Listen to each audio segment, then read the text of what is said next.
માંગરોળ તાલુકાના ચાખવા ગામે એક ખેતરમાં અચાનક ભીષણ આગ લાગતા સમગ્ર વિસ્તારમાં અફરાતફરી મચી ગઈ। મળતી માહિતી મુજબ આગ એટલી વિકરાળ હતી કે તેની લપેટમાં એક વ્યક્તિનું સળગી હોવાની ચર્ચા। ગંભીર હાલતમાં સારવાર માટે માંગરોળ સરકારી હોસ્પિટલમાં ખસેડવામાં આવ્યા હોવાની ચર્ચા। જો કે પોલીસ તપાસ બાદ જ બહાર આવશે।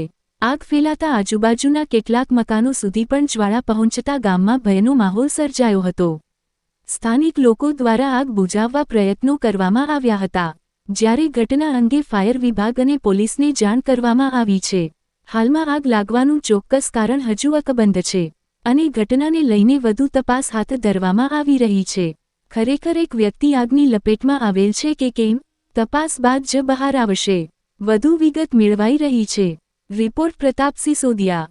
મારું નામ અલી દાઉદ મુલતાની, ગામ કારેજ, તાલુકો માંગરોળ, જિલ્લો જુનાગઢ। બરાબર, બાપુજી છે નુરસા બાપુ, એ કારેજથી ચાખવા જતા હતા અને ત્યાં રસ્તામાં આગ લાગેલી, એ અનુસંધાને એમાં આવી જતા ગુંગળાઈ જવાથી એનું મોત થઈ ગયેલું।